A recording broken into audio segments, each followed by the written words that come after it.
नमस्कार, मैं हूं आपके साथ शिवांगी। चैलेंज न्यूज 24 में आपका स्वागत है और आइए रुख करेंगे आज की खबरों की ओर। विधायक टीकमगढ़ एसडीएम पर लगे मरीज को अस्पताल से भगाने के आरोप। यह मामला बीती रात्रि का है, जब एक मरीज शाहगढ़ से अपना इलाज कराने टीकमगढ़ जिला अस्पताल पहुंचा तो वहां उसे इलाज मुहैया नहीं कराया जा रहा था।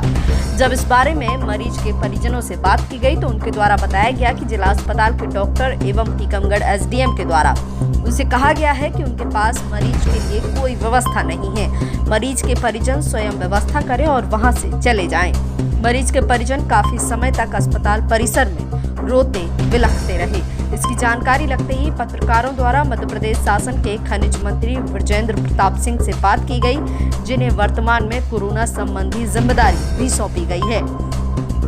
मामले की जानकारी लेते हुए मंत्री द्वारा टीकमगढ़ जिले के अधिकारियों से बात कर मरीज को अस्पताल में भर्ती करवाया गया। खनिज मंत्री द्वारा मरीज की परेशानी समझते हुए मरीज की मदद की गई, लेकिन जो डॉक्टर वहां पर पदस्थ थे उन्हें मरीज की परेशानी नजर नहीं आई। वहीं एसडीएम द्वारा भी उन्हें वहां से जाने के लिए कहा गया। हालांकि एसडीएम पहले भी सुर्खियों में रहे हैं। 2 दिन पूर्व उनके द्वारा टीकमगढ़ विधानसभा के पूर्व विधायक के श्रीवास्तव पर हमला दर्ज करवाया गया था। एसडीएम द्वारा बताया गया था कि पूर्व विधायक ने उनके घर पर उनसे अभद्रता की है, जिसको लेकर कोतवाली में मामला दर्ज कराया गया है। जबकि इस विषय में पूर्व विधायक के श्रीवास्तव का कहना है कि उनके द्वारा एसडीएम को कई बार फोन लगाया गया है, क्योंकि उनकी कुछ परिचित की हालत बहुत खराब थी, जिसके लिए अव्यवस्थाओं को लेकर वह उनसे बात करना चाहते थे। फोन न उठाने पर जब उनके घर पर जाकर पहुंचे तो उनसे वार्तालाप हुआ, जिसके बाद रात्रि में एसडीएम द्वारा उन पर मामला दर्ज कराया गया। पूर्व विधायक द्वारा अपने ऊपर लगाए गए आरोपों को निराधार बताया गया है। टीकमगढ़ से ब्यूरो चीफ जावेद खान के साथ दीपक श्रीवास्तव की रिपोर्ट।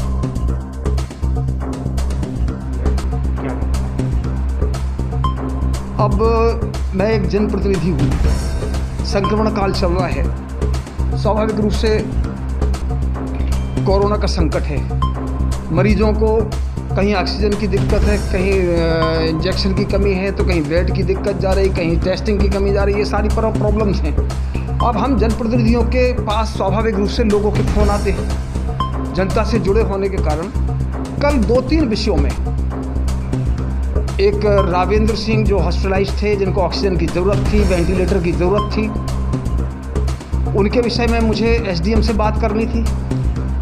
दूसरे एक विवेक श्रीवास्तव हैं, जिनकी पत्नी का फ़ोन आया कि उनके घर में कोई नहीं है, विवेक की तबीयत ख़राब है और कोई चेकअप कराए। अब हम लोग खुद कहीं जा नहीं सकते थे, क्या करते कैसे करते, तो हमने सोचा कि किसी को कहें। तो हमने एसडीएम, हमें ध्यान आया कि एसडीएम को हम ये बोले कि आप एम्बुलेंस फला जगह पर भेज दो और एम्बुलेंस से उनको मेडिकल चिकित्सा या टेस्टिंग वेस्टिंग जो भी करानी हो वो आप इनको उपलब्ध करा दें। तो एसडीएम को मैंने 5-7 बार फ़ोन लगाया। दूसरा, रावेंद्र सिंह को ऑक्सीजन और वेंटिलेटर की ज़रूरत थी, इसलिए मैंने उनको फ़ोन लगाया कि ये दोनों विषय मैं उनको बताऊं। मैं कम से कम 1.5 घंटा मैं उनको फ़ोन करता रहा। 1.5 घंटे में उन्होंने एक भी बार मेरे फ़ोन का जवाब नहीं दिया, उठाया ही नहीं। और उसके बाद 1-2 बार उनके फ़ोन मुझे बिजी भी गए, तो दूसरों से बात कर रहे थे, लेकिन मुझसे बात नहीं करना, ये एक बड़ी मुझे लगी। फिर मैंने कहा चलो कोई दिक्कत नहीं। मैंने पता किया, कहा कि हॉस्पिटल में है, तो हमने कहा चलो कोई दिक्कत नहीं, हमें हॉस्पिटल का ही काम था, नहीं हुआ तो मैंने फिर कलेक्टर को बोला। कलेक्टर को मैंने फ़ोन किया, एक बार में उनका फ़ोन नहीं उठा, दूसरी बार में उनका फ़ोन उठा, तो मैंने कहा कि मुझे आपको इसलिए फ़ोन लगाना पड़ा कि एसडीएम को मैं 6-7 बार फ़ोन लगा चुका हूँ, अभी तक उन्होंने मेरा फ़ोन रिसीव नहीं किया। ऐसे ये 2 विषय हैं और ये दिक्कत जा रही है। तो बोले कि नहीं ठीक है, आप मुझे बता दीजिए, व्हाट्सएप कर दीजिए। मैंने ढोंगा के पेशेंट का नाम व्हाट्सएप किया, मोबाइल नंबर व्हाट्सएप किया। दूसरा विषय, और मैंने ये भी सोचा कि उसकी पत्नी अकेली परेशान है, तो मैं अपने ड्राइवर को लेकर के उनके घर तक चला गया कि जब तक एम्बुलेंस आती है तब तक आप इंतज़ार करो, घबराए ना। बस हम वहाँ से लौट रहे थे कि हम ये लगभग 10:15 10:30 के आसपास की बात होगी। रात में अस्पताल चौराहे पर जैसे ही मैं आया तो मुझे एसडीएम की गाड़ी मेरे सामने से क्रॉस निकल करके और अपने घर के बंगले की तरफ जाती हुई दिखाई दी। तो हमने कहा एसडीएम ये आ रहे हैं, जरा इनसे पूछने की कौन सी दिक्कत थी कि आप हमारा फ़ोन क्यों नहीं उठाए। तो हम उनके पीछे चले गए और उसी सिविल लाइन रोड में ही बस पे उतरे ही हैं। तो मैंने उनको टोका, हमने कहा यार सर फ़ोन क्यों नहीं उठाया। मैंने 5-7 बार फ़ोन लगाया तो बोले कि भाई साहब मैं अभी आ रहा हूँ, बिल्कुल ऐसी नॉर्मल बात।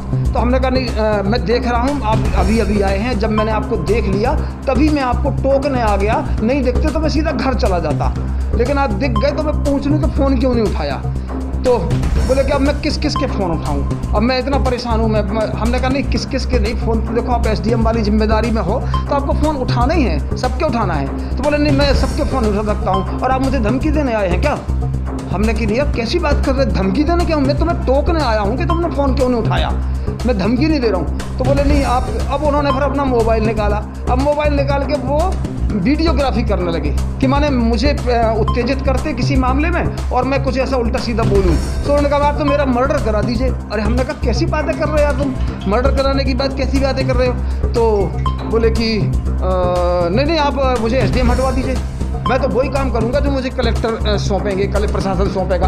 हमने कहा नहीं कलेक्टर सौंपेंगे, प्रशासन सौंपेंगे, वो तो मैं करना ही है, लेकिन हम जनप्रतिनिधि भी जनता से जुड़े हैं, कोरोना महामारी का संकट है, प्रशासनिक अधिकारी और जनप्रतिनिधियों का जब तक सामंजस्य नहीं होगा हम ठीक नहीं कर पाएंगे व्यवस्थाओं को। इसलिए हमने उनको यही कहा कि आपको फ़ोन उठाना चाहिए और सबके फ़ोन उठाइए। तो बोले आप तो मुझे हटवा दीजिए। तो हमने कहा नहीं अगर ठीक काम नहीं करोगे तो हट भी जाओगे, लेकिन जब तक एसडीएम हो तब तक फ़ोन उठाओ, बस इतना कह के और मैं सीधा चला, कोई बात ही नहीं हुई इसके अलावा, एकदम एक रत्ती भर बात नहीं हुई। पता नहीं मुझे रात में 11:30-12 बजे पता लगा कि एसडीएम 11:30 बजे कोतवाली पहुँचे और फिर 2-4 गाड़ियाँ और पहुँची और फिर किस के फ़ोन क्या हुआ मुझे नहीं पता। मुझे तो रात में फिर 2-2:30 बजे पता लगा कि 2-2:30 बजे जद्दोजहद के बाद 2:30 बजे 3 बजे के लगभग तक ये मामला किसके दबाव में कैसे और मेरे ऊपर 353 बने शासकीय कार्य में बाधा मैंने डाली, घर में घुस करके धमकी। अगर रोड में मैं टोकूं तो मैं तुम्हारी इंसल्ट हो गई कि तुम अगर फ़ोन नहीं उठाओगे जनप्रतिनिधियों के और तुम्हें टोक भी नहीं पाऊँ, मैं जनता के कामों के लिए तुम्हें फ़ोन लगाऊं, तुम फ़ोन नहीं उठाओ, तुम मिल जाओ रास्ते में, सो मैं तुम्हें टोकूं, सो मैंने तुम्हारे साथ बदतमीजी कर दी, मैंने तुम्हारे साथ तुम्हारा अपमान कर दिया। मैंने ये जो मनमानी लापरवाही जो प्रशासनिक अधिकारियों की यहाँ टीकमगढ़ में चल रही है। टीकमगढ़ का विधायक राकेश गिरी खुद फेसबुक पर मैं देख रहा हूँ कि वो कहते हैं प्रशासनिक लापरवाही बर्दाश्त नहीं करूँगा, सड़कों पर उतरना पड़ेगा। मैंने मेरे विधायक को ये कहना पड़ रहा है, मेरे सांसद की बात नहीं सुनी जा रही है। मैं विधायक मेरा वर्तमान में जो है वो भी फेसबुक पर लिख रहा हूँ कि मनमानी नहीं चलने दूंगा, काला बाजारी चल रही है, भ्रष्टाचार चल रहा है, अधिकारी ध्यान नहीं दे रहे हैं, ये मैं नहीं होने दूंगा। माना सिटिंग एमएलए कह रहा है और भूतपूर्व एमएलए ने अगर टोका सो एफआईआर होगी। ये हालत है टीकमगढ़ की। अब आप बोलिए कि मैंने कैसे काम कर पाएंगे हम लोग जनता के प्रतिनिधि होने के बाद, ये पूरी दिक्कतें हो रही हैं। जैसे कि एफआईआर दर्ज हो गई, क्योंकि प्रशासन को एक बार आपसे भी समन्वय स्थापित करना चाहिए, आपसे चर्चा करनी चाहिए, तब ये बात आप पार्टी फोरम पर रखेंगे। नहीं, निश्चित रूप से पार्टी फोरम में बात ऊपर जाएगी। हमने अपने माननीय जिलाध्यक्ष जी को अवगत करा दिया है, माननीय प्रदेश अध्यक्ष जी को मैंने अवगत करा दिया है, मुख्यमंत्री जी के पास भी संदेश देर सवेर हम बात करेंगे ही उनसे।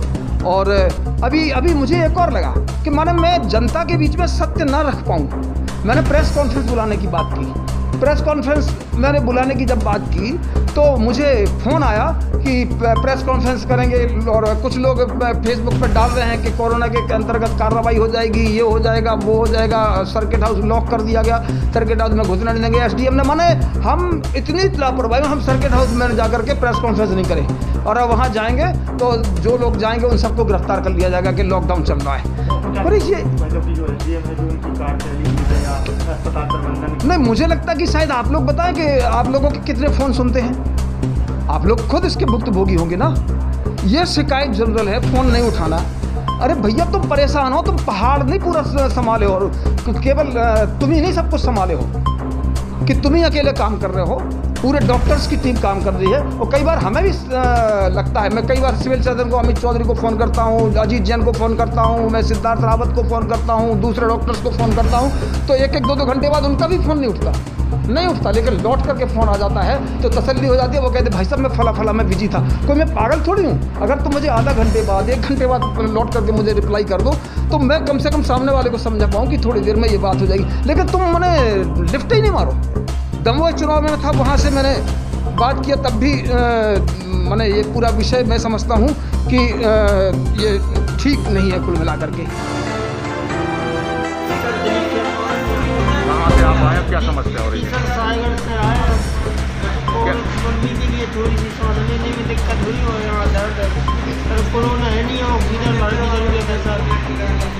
आपने यहाँ किस से बात की? सर डॉक्टर साहब से बात की तो खुद बोलना है कि अपनी व्यवस्था खुद करें, और एसडीएम से भी बात की तो वो भी बोलना है कि अपनी व्यवस्था खुद करें। सर यही बैठे हैं, कोई उम्मीद नहीं है। एसडीएम साहब ने क्या कहा आपसे? कह रहे साहब आप अपनी व्यवस्था खुद ही देखें आप। तो इलाज कराने के लिए मना कर दिया गया? ठीक सर, ऐसे कह रहे साहब अपनी व्यवस्था खुद देखें। इतनी बात हुई सर, एसडीएम साहब चले गए यार। नहीं अभी तो है सर, वो यहाँ से बात करके कितनी चले गए।